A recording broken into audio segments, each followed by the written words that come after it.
결정했었습니다. 전국의 각급 법원장들이 모이는 전국 법원장 회의가 오늘 오후 2시에 열립니다.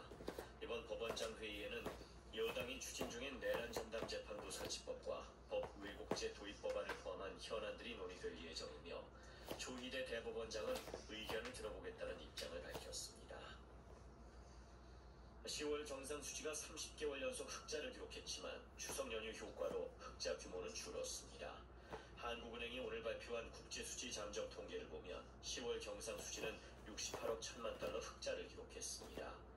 30개월 연속 흑자지만 9월보다는 흑자 규모가 66억 달러 넘게 줄었습니다. 오늘은 전국이 대체로 맑은 가운데 낮 동안 영상권을 회복하는 곳이 많겠습니다. 오늘 낮 기온은 서울 2도 등 전국이 1도에서 9도로 어제와 비슷하거나 조금 낮겠습니다. 오늘은 밤에도 수온지가 영하로 떨어지지 않는 곳들이 있겠습니다. 내일 아침 기온은 서울 영하 1도 등 전국이 영하 8도에서 영상 2도의 분포로 오늘보다 많게는 9도가량 높겠습니다.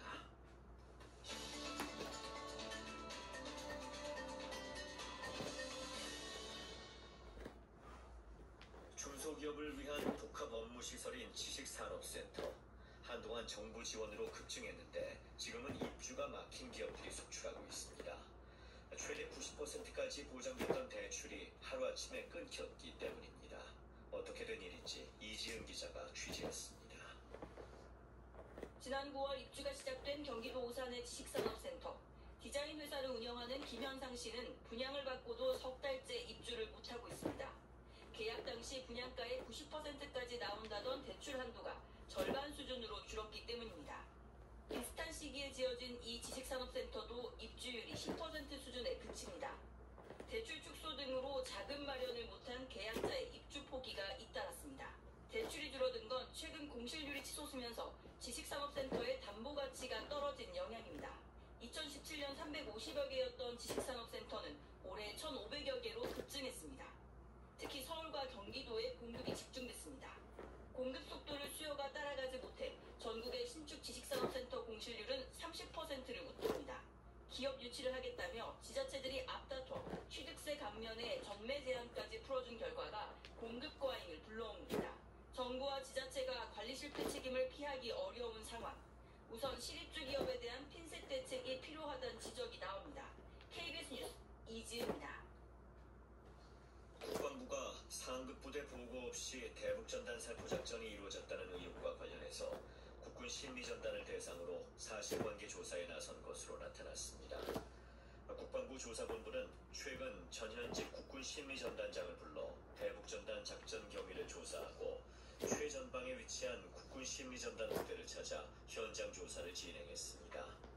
조사본부는 국군 심리전단이 윤석열 정부 당시 상급부대 보고 없이 대북전단 살포 작전을 집중적으로 벌였다는 의혹과 관련해 전단 살포 경위 등을 조사한 것으로 알려졌습니다. 정부가 12.3 비상계엄과 관련된 행위에 가담한 공직자라도 먼저 스스로 신고한다면 징계를 면책하거나 감면하는 기준을 마련했다고 밝혔습니다. 국무조정실은 오늘 내란 관련 사안의 은폐를 방지하기 위한 조치하며 이같이 설명했습니다.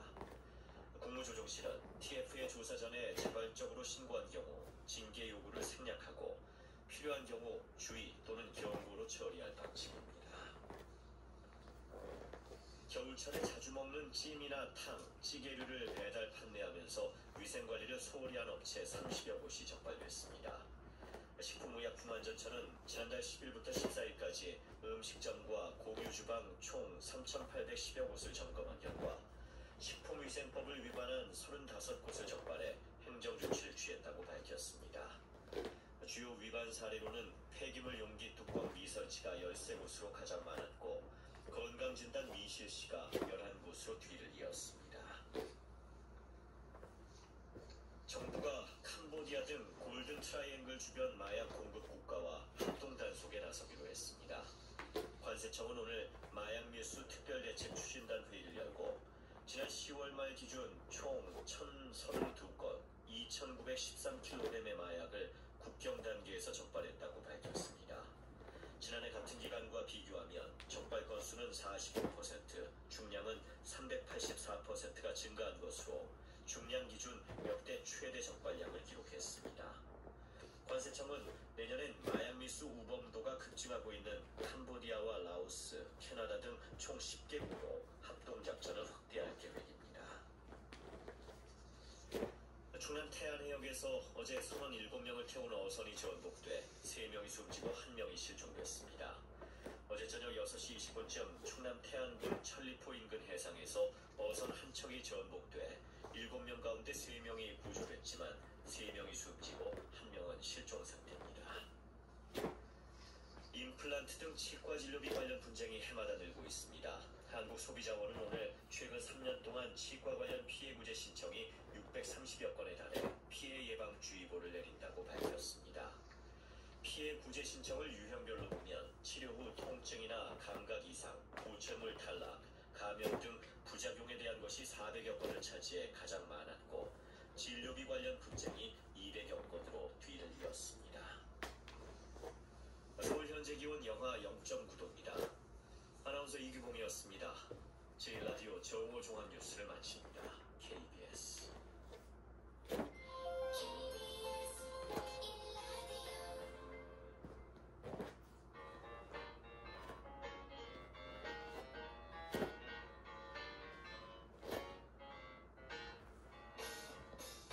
오후의 시작, 세상의 모든 정보.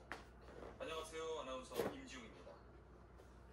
더불어민주당 문진석 의원에게서 인사청탁을 받은 문자가 공개돼 논란에 휩싸인 김남국 대통령실 디지털소통 비서관이 결국 사직서를 냈습니다. 대통령실이 사표를 바로 수리했는데요. 논란의 불씨는 사그라들지 않고 있습니다. 야권에서 이른바 현지 누나를 전면에 띄우면서 총공세에 나서고 있는데요. 이 내용 잠시 뒤 여의도 인포메이션 코너에서 자세히 살펴보겠습니다.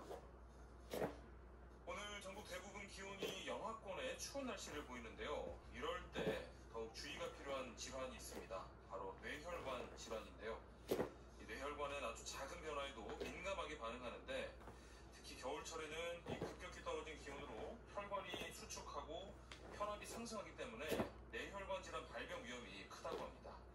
그래서 오늘 세모정 톡톡 상담소 라디오 주치 코너에서 이 뇌혈관 질환의 위험 신호와 또 예방법까지 자세히 살펴보고 상담도 해드리겠습니다.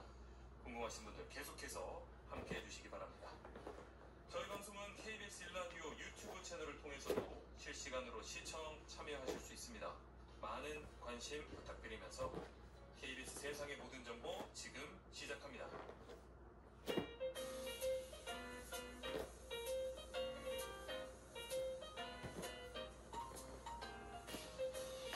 정신없이 바쁜 하루, 놓치면 안 될 경제, 사회 분야 뉴스를 한 번에 정리해드립니다.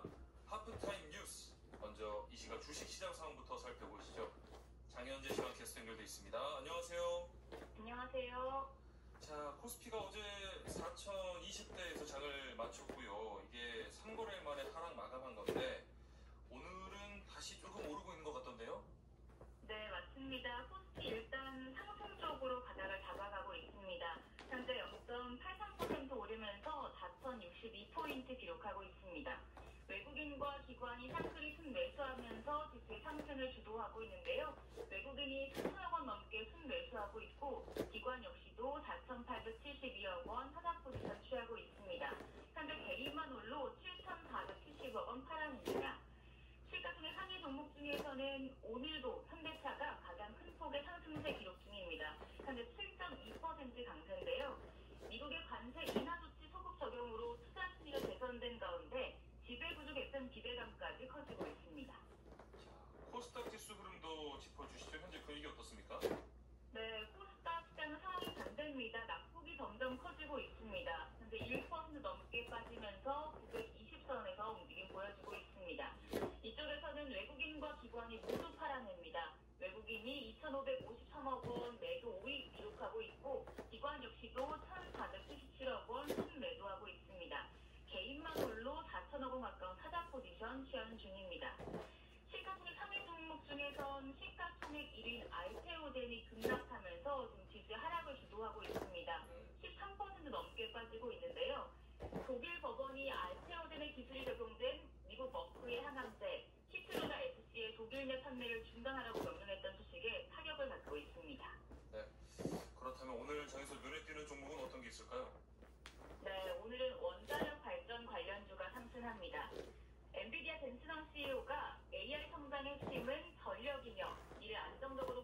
극복하기 위한 가장 중요한 에너지원이 원자력이라고 강조를 하면서 간밤 6 증시에서 관련주가 강세를 보였었고요. 국내 증시에서도 이 흐름이 이었습니다. 네. 현재 외환 시장 움직임 어떨까요? 네, 오늘 환율이 1,474원으로 출발했는데요. 지금 달러 약세, 원화 강세 국면입니다. 환율 1,473원 50선 기록하고 있고요. 유로와 에너지 약세입니다. 유로 환율이 1,716원, 에너 환율이 950원을 기록하고 있습니다. 지금까지 장현재 시황캐스터였습니다. 고맙습니다. 감사합니다. 자, 그럼 하버타임 뉴스 임선우 뉴스캐스터와 이어가 보겠습니다. 안녕하십니까? 안녕하세요. 자, 먼저 어젯밤에 이 수도권에 내린 첫눈으로 시민들이 큰 불편을 겪었습니다. 저는 오늘 새벽 이제 출근하는데 굉장히 미끄럽더라고요. 지금은 좀 어떤가요? 네, 요란했던 첫눈이 그치고 밤사이 기온이 뚝 떨어지면서 출근길은 아이스링크장을 방불케했는데요. 네, 어제 퇴근길이야말로 전쟁이었는데 출근길도 만만치 않았습니다. 네. 서울에 내려진 대설주의보는 2시간 만에 해제됐지만 아침 기온이 영하 7도까지 내려갈 정도로 추웠고 꽁꽁 얼어붙은 도로 때문에 곳곳에서 차량이 미끄러지거나 버스가 운행을 멈추고 교통이 통제되는 등 크고 작은 사고와 혼란이 많았는데요. 그나마 서울시가 지하철 운행을 늘리고 버스 출근길 집중 배차 시간도 연장하면서 한시름 놓을 수 있었습니다. 첫눈부터 폭설이 쏟아지면서 낭만적인 첫눈을 기대했던 시민들은 당혹감을 감추지 못하는 모습인데요. 어제 한때 내부순환로와 북부간선도로 등 서울 도심고속도로 28개 구간과 시내도로 9곳의 교통이 통제되기도 했는데 현재는 모두 해제됐습니다. 따라서 차량 통제 자체는 큰 문제가 없는 상황이지만 장소에 따라서는 아직 이 블랙아이스 도로가 비판 상태인 곳이 많으니까 되도록이면 서행하시고 웬만하면 대중교통 이용하시는 게 좋겠습니다. 기대했던 첫눈은 아니지만 오늘 외출하실 때 두꺼운 외투 챙기는 거 잊지 마시고 미끄러지지 않게 조심하시고요. 주말부터는 추위가 풀린다고 하네요. 네, 안전한 주말, 안전한 하루 보내시길 바라고요. 자, 그리고 이재명 대통령이 손정희 이 소프트뱅크 회장과 만남을 갖는다는 소식 짚어주시죠. 네, AI 3대 강국을 목표로 내건 이재명 대통령이 어깨 큰손 손정희 회장과 조금 전 마주 앉았습니다. 오픈 AI 샘 올트먼 CEO고 AI 시장을 쥐락펴락하는 젠슨 황 엔비디아 CEO와 잇따라 접견한 데 이어서 이번엔 트럼프 대통령이 직접 밀고 있는 이 미국의 초대형 인공지능 인프라 프로젝트 스타게이트의 중심점 역할을 하고 있는 소프트뱅크의 수장과 만남을 가진 건데요. 이 자리에서 AI와 반도체 분야 협력, 인프라 투자 등에 관해 논의한 것으로 전해집니다. AI와 반도체 그리고 초대형 데이터 센터로 이어지는 차세대 산업동맹이 논의될 가능성에도 주목되고 있는데 특히 이 스타게이트 프로젝트는요, 그 규모만 5천억 달러, 우리 돈 680조 원에 달하는 초대형 AI 인프라 사업입니다. 소프트뱅크와 오픈 AI, 오라클이 키를 쥐고 주도하고 있는데 미국뿐만 아니라 전 세계를 무대로 삼을 만큼 몸집을 키우고 있고요. 또 여기에 삼성전자, SK하이닉스가 한 배에 올라 더 큰 주목을 받기도 했죠. 또 최근에는 이재명 대통령의 아랍에미리트 국빈 방문을 계기로 우리 기업들이 현지 스타게이트 프로젝트에 참여하기로 한 만큼 관련 사업에 대해서도 의견을 교환한 걸로 보입니다. 최근 AI 거품론에도 빅테크들은 아랑곳하고 빚까지 내가면서 여전히 투자의 열을 올리고 있는데 이번 만남이 AI를 중심으로 한 K 반도체 슈퍼사이클의 또 다른 촉매제가 될 수 있을지 기대가 됩니다. 자, 다음은 쿠팡 사태 관련된 이야기 짚어보겠습니다. 정부가 지금 긴급 조사에 들어갔는데 이번에는 이 복잡한 계정 탈퇴 절차가 또 도막이 올랐죠. 네, 전례 없는 개인정보 유출 사태로 탈퇴하려는 이용자들이 많은데 빠져나가지 못하도록 절차를 복잡하게 만든 것 아니냐는 지적이 나오고 있습니다. 얼마나 복잡하길래 미로 같다는 이야기까지 나오나 제가 직접 한번 해봤더니요. PC에서 탈퇴하려면 개인정보도 수정을 해야 하고요. 비밀번호에다가 이용 내역 확인에 설문조사까지 모두 7단계를 거쳐야 합니다. 이에 당국은 이 같은 탈퇴 경로가 관련 법상 금지된 이용자 해직권 제한 행위에 해당하는지 들여다보기로 했는데요. 위법 행위로 확인이 되면 과징금과 시정명령 부과 등 엄정 조치 계획이라고 하고요.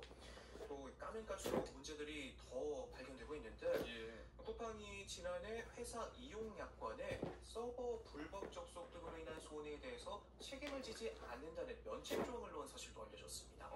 해커가 뚫고 들어와 정보가 털려도 배상 책임이 없다는 뜻으로 해석될 소지가 있는 부분인데요. 정보 유출의 늑장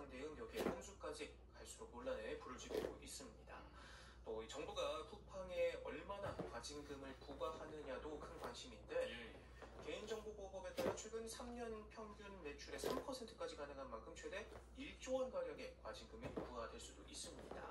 하지만 쿠팡은 이 정부가 주는 정보보호 인증을 보유하고 있어서 최대 절반까지 과징금을 감면받을 수 있는데 다만 이 감면은 정부 재량으로 결정할 수 있는 데다 또 이재명 대통령까지 직접 나서 징벌적 손해배상까지 언급하면서 고강도 제재를 예고하고 있습니다. 네. 자, 이어서 부동산 소식을 좀 짚어보면요.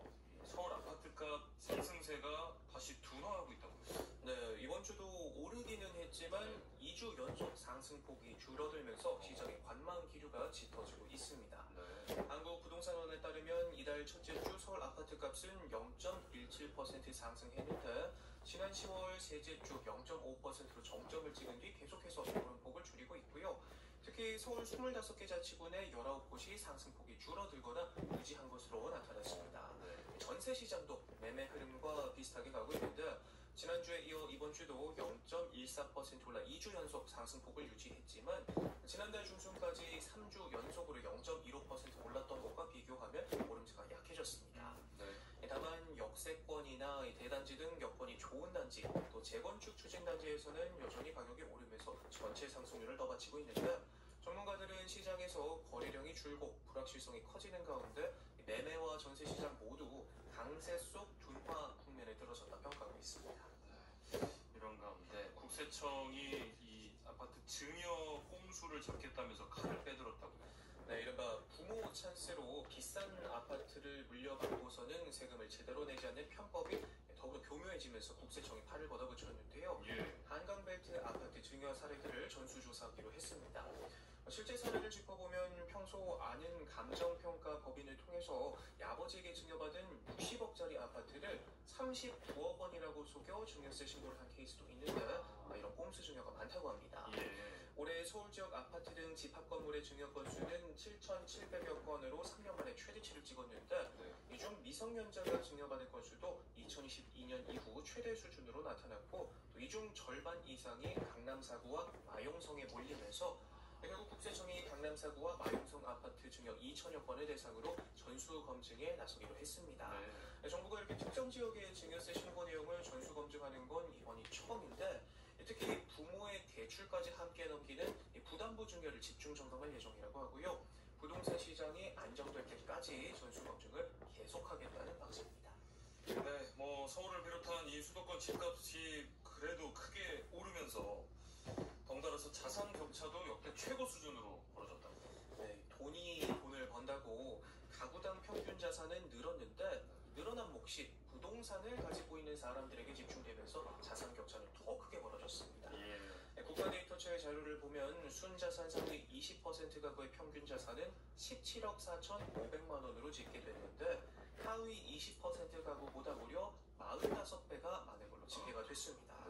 전년도 조사에서 약 42배 차이였는데 격차가 더 벌어졌고 또 이 불평등 정도를 나타내는 지니 개수도 2012년 통계 작성 이후 최고치를 기록했습니다.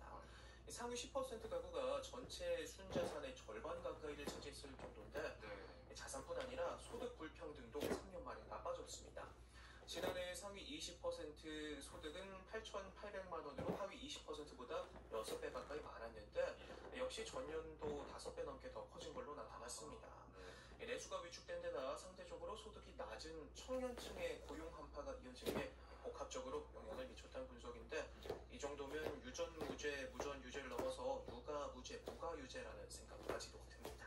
집이 항상 문제죠. 집이 문제입니다. 다음 소식으로 넘어가 보겠습니다. 이 폐륜방지연금법이라고 해서 이 부양 의무를 위반한 부모에 대해서 유족연금 수급을 제한하는 법이 내년 시행된다고요? 네, 흔히 드라마에서나 보던 일이라고 생각하실 텐데 어린 자식을 버리고 연락 한 번 없다가 그 자녀가 사망하자 수십 년 만에 나타나 내가 낳은 부모니 유산을 달라 소송을 거는 비정한 부모 실제로 존재한다고 합니다. 하지만 이렇게 말도 안 되는 이 불합리한 상황 이제 국민연금제도 내에서 완전히 사라지게 되는데요. 부양 의무를 위반한 부모에 대한 유족연금 수급을 제한하는 내용을 담은 국민연금법 개정안이 최근 국회 본회의를 통과했습니다. 개정된 법안의 핵심은 미성년 자녀에 대한 부양 의무를 다하지 않은 부모는 자녀가 사망했을 때 국민연금에서 지급되는 각종 유족급여를 받을 수 없다는 데 있습니다. 그동안은 부모가 양육의 의무를 저버렸다 하더라도 이 천륜이라는 명목 하에 법률상 상속권이 유지되는 경우가 많았는데 이 때문에 자녀가 남긴 보험금이나 연금을 챙기는 사례가 발생해 국민들의 분노를 사기도 했습니다. 하지만 이번 법 개정으로 이러한 얌체 수급에 강력한 제동이 걸리는 건데 지급이 제한되는 범위도 유족연금부터 반환 일시금, 사망 일시금 등 포괄적입니다. 해당 제도는 내년 1월 1일부터 적용이 되는데요. 자격을 갖추지 못하면 혜택도 없다는 이 사회적 정의 그리고 국민의 법 감정을 공적 연금 제도에 명확히 반영했던 점에서 의미가 커 보입니다.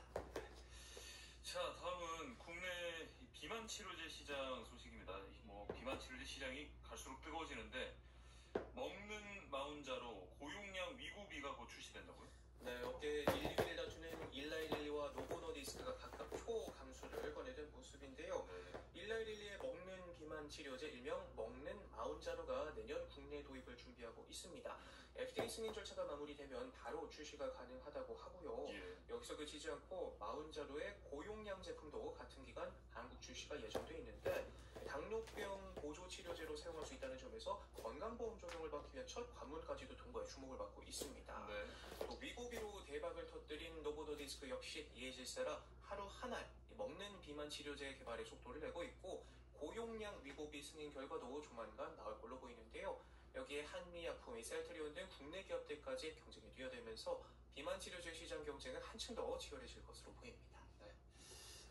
방금 전 앞서 이재명 대통령이 소프트뱅크 손정희 회장 만난다는 소식 전해드렸는데 이 자리에서 이 대통령이 인공지능 역량을 상하수도처럼 모든 국민이 누리는 초보적 인프라로 활용할 수 있을 것이다. 이렇게 말했다고 하는 소식까지 전해드리면서 하버타임 뉴스 마치도록 하겠습니다. 임선우 뉴스캐스터와 함께했습니다. 고맙습니다. 고맙습니다. KBS 라디오 세상의 모든 정보 함께하고 계신 지금 시각은 12시 36분입니다. 이 시각 교통정보 알아보겠습니다. 네, 이 시각 교통정보입니다. 어제 퇴근길은 말할 것도 없고요. 오늘 출근길에도 고생 많으셨을 텐데요. 수도권에 내린 눈으로 얼어있는 도로가 많습니다. 소통이 원활하더라도 절대 방심하시면 안 되는 이유입니다. 서울시내 강변북로 일산 쪽입니다.